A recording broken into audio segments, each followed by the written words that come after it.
Today we have a 3-speed manual transmission from the 1960 Chevy.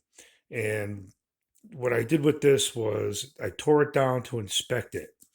Now, back in the day, I'm 64 years old. When I started in the trade in the 70s, there was a lot of cars with manual transmissions.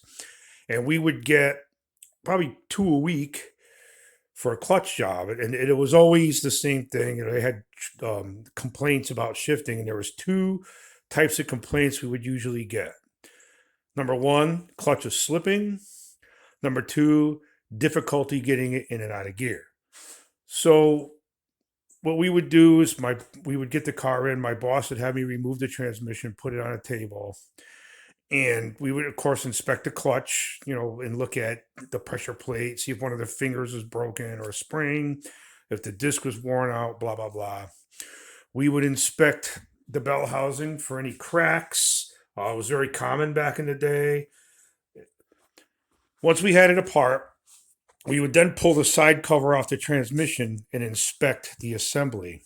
And I found some interesting things with this one.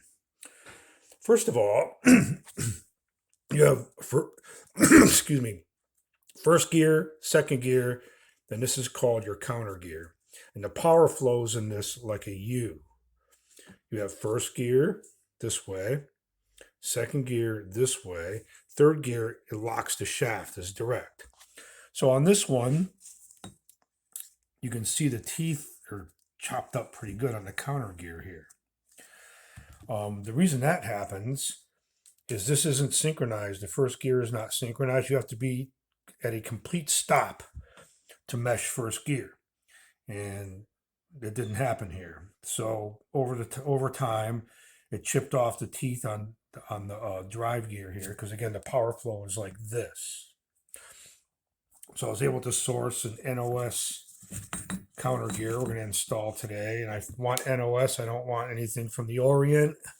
So I looked around and I found a gentleman in Kentucky that had the exact right gear. The rest of these I inspected, and they're all good. This leads me to another failure that was apparent on this. It wasn't so easy to see.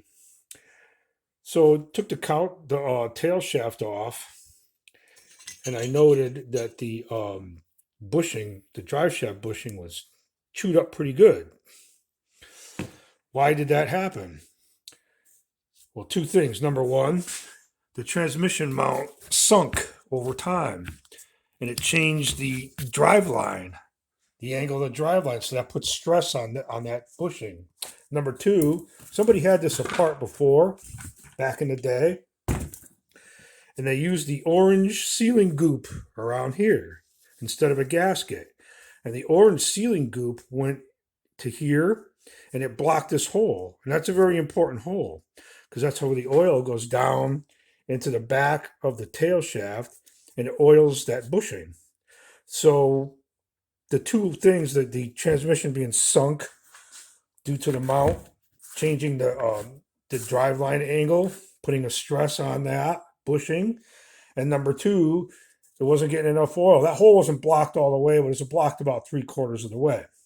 So again, that bushing needs to be replaced. This is what a good one looks like inside. You can see where the oil can get through it. And I sourced an NOS new old stock bushing, because again, I don't want anything from the Orient. And we'll reassemble this today and check the clearances very carefully. I already inspected the case, and we should be good on this. And we'll have a nice transmission that's ready to go here, and those two items will be taken care of.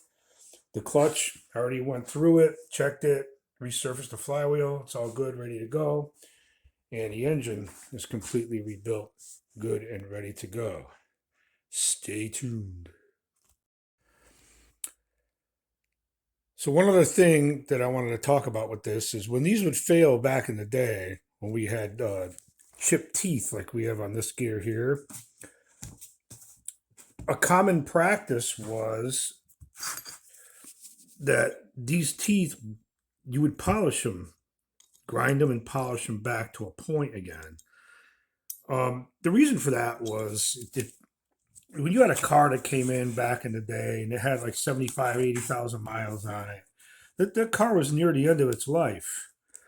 So if you could put a clutch in it, fix this. I'm not saying it's the right thing to do, and I'm not doing that. I'll replace it. But I saw my World War II era boss do all kinds of things like this, and it would work just fine. And it would get the person, a couple of years out of the car like they wanted, and it was all good because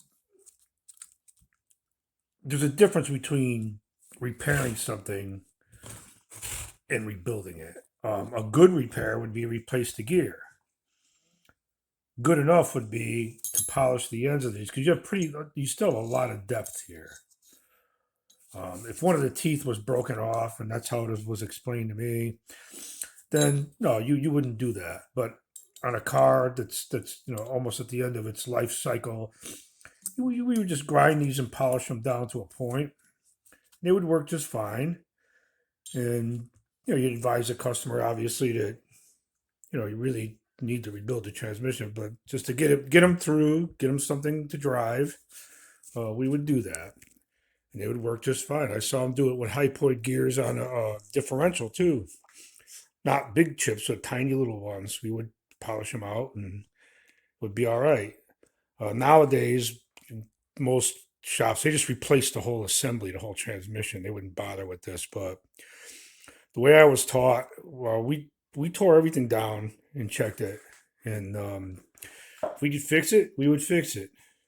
Again, we would replace the gear, or if it wasn't severely chipped, he would take it in his little workshop and polish it up and put it back together.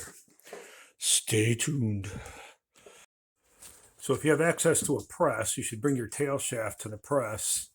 Number one, you press a new bushing in, and I used a coating on here of a good intake sealer, metal block, and the same thing with the rear seal. What you want to do is you want to press that in, even though you could do it with a seal driver and a hammer, like if you're under the car. Having a press is much better, and in fact, it does a much better job. So here we have the assembled, almost completed 3-speed Saginaw transmission for the 1960 Chevy. We replaced the counter gear, which you can see down here with my finger, and I'll pop it into first gear here, and you can see it meshes quite nicely. It's a lot more to this than I demonstrated. There's needle bearings involved and shafts and procedures that must be adhered to. End play had to be checked, etc., etc. This was not a how-to video. It was just showing, a quick overview of what it means to disassemble, check, and reassemble a 3-speed manual transmission. So the counter gear replaced, tail shaft bushing and seal replaced, all O-rings, gaskets, mount, everything will be torqued to spec. I'll put the shift lever assembly back in, torque that up, and we'll test it out. Stay tuned. Let's see if it works. Very quickly, these two levers are connected to the linkage that's connected up on the steering wheel for this 3-speed transmission. First gear, neutral, reverse, this side. Second gear, neutral, third, this side. First thing we could do is test neutral. We have the input shaft and we have the output shaft. I hold the output shaft and turn the input shaft. The input shaft spins, the output shaft does not. Let's try first gear. First gear. One turn of the input shaft gives us about a 30% turn of the output shaft. So we know that works. Neutral, clock them. Let's go to second gear, or reverse, I'm sorry. Let's go to reverse.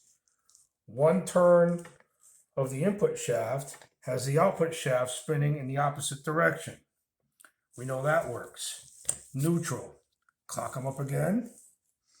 Second gear, one turn of the input shaft gives us about 3/4 of a turn of the output shaft. Clock them again. In other words, line them back up. Last one is third or direct. That means the input shaft and the output shaft should follow each other directly.